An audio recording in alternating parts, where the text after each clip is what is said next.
লোকমান আলাইহিস সালাম অনেক জ্ঞানী, আমরা সকলে জানি, পৃথিবীব্যাপী সমাদৃত। তাকে প্রশ্ন করা হলো, আপনার এই জ্ঞান, এই বুদ্ধি কিভাবে অর্জিত হলো? লোকমান আলাইহিস সালাম বললেন, আমার এটি অর্জিত হলো এইভাবে যে আমি সকলের সাথে সৎ ব্যবহার করতাম। এরপর কি করতেন তিনি? এরপর তিনি আমানত রক্ষা করতেন।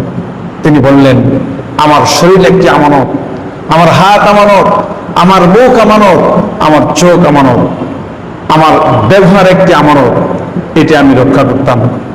এরপরে বাজে কথা থেকে তিনি সর্বদা দূরে থাকতেন। এরপরে নীরবতা তিনি অবলম্বন করতেন সর্বদাই। বাজে কথার বিষয়ে আল্লাহ রাব্বুল আলামিন কোরআনুল কারীমে স্পষ্টত বলেই দিয়েছেন, ওয়াল্লাযীনা হুম লিযাকাতি ফাইলুন ওয়াল্লাযীনা হুম আনিল লাগwi মুরিদুন। যারা অর্থহীন বিষয় থেকে, অনর্থক কথাবার্তা থেকে যারা বিরত থাকে, এই বিষয়ে আল্লাহ রাব্বুল আলামিন কোরআনুল কারীমে বলেছেন। সম্মানিত ভাইরা, শুধু তাই নয়, বিশ্বনবী মুহাম্মদ রাসূলুল্লাহ সাল্লাল্লাহু আলাইহি সাল্লাম স্পষ্টত বলেই দিয়েছেন যে তোমরা যদি দুটি জিনিসকে ইবাদত করো, নাম্বার 1 তোমার হচ্ছে মুখ, নাম্বার 2 তোমার হলো যৌনাঙ্গ, তাহলে আমি আল্লাহ রাব্বুল আলামিনের হাবিব তোমার জান্নাতে জামিনদার হব।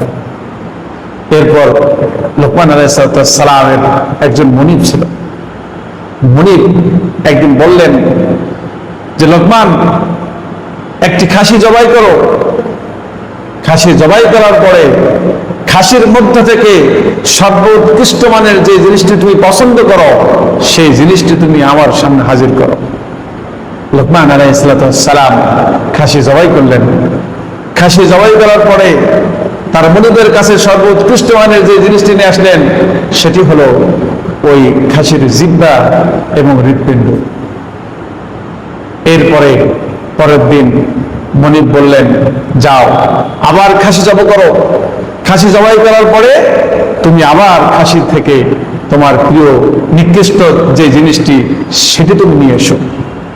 সম্মানিত ভাইরা, একবার বললেন প্রিয় জিনিসটি নিয়ে এসো, আরেকবার মুনিব বললেন নিকৃষ্ট জিনিসটি নিয়ে এসো। তিনি আবার ঘুরে নিয়ে আসলেন ওই জিভ অর্থাৎ জিহ্বা এবং হৃৎপিণ্ড। মুনিবকে বললেন, প্রথমত আমি নিয়ে এসেছিলাম এটি হলো উৎকৃষ্ট মানের মনে করে, দ্বিতীয়বার নিয়ে আসলাম আমি এটি হলো নিকৃষ্ট মানের, একই জিনিস। এবার মুনিব তার ব্যাখ্যা জানতে চাইলেন।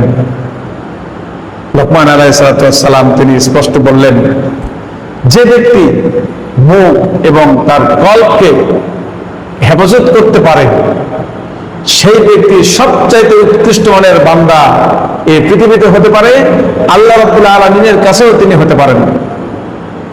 আবার ওই ব্যক্তি যদি তার জিহ্বাকে এবং কল্পকে যদি অপরিচ্ছন্ন করে, অপব্যবহার করে, তাহলে ওই ব্যক্তিটি হবে আল্লাহ রাব্বুল আলামিনের কাছে সবচেয়ে বেশি নিকৃষ্ট, জমিনেও তিনি হবেন নিকৃষ্ট।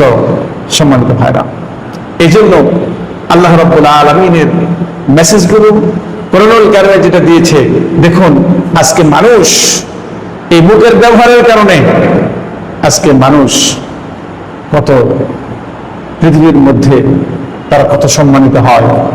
আর এই মুখের ব্যবহার, হৃদয়ের ব্যবহার, কল্পের নিকৃষ্টতম ব্যবহারের কারণে এই মানুষটি পৃথিবীর মধ্যে সবচেয়ে নিকৃষ্টতম মানুষ হিসেবে পরিচিত হয়ে থাকে।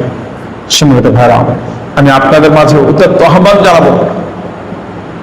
হাদিস শরীফে রয়েছে, গোশতের টুকরার কথা বলা হয়েছে, যদি পছন্দ ধরে তাহলে সেই মানুষটি পচে যায়। সুতরাং আমরা রব্বুল আলামিনের গ্রন্থ থেকে যে গল্পটি শুনলাম, লোকমান আলাইহিস সালামের গল্প, এখান থেকে শিক্ষা হলো আমরা মানুষের সঙ্গে সদ্ব্যবহার করব, আমাদের রক্ষা করব, নীরবতা পালন করব, এবং আমরা সময় পাইলেই রব্বুল আলামিনকে স্মরণ করব। আল্লাহ তাআলা আমাদেরকে তার প্রিয় বান্দা হওয়ার সুযোগ করে দিক। আসসালামু আলাইকুম ওয়া রাহমাতুল্লাহি ওয়া বারাকাতুহু।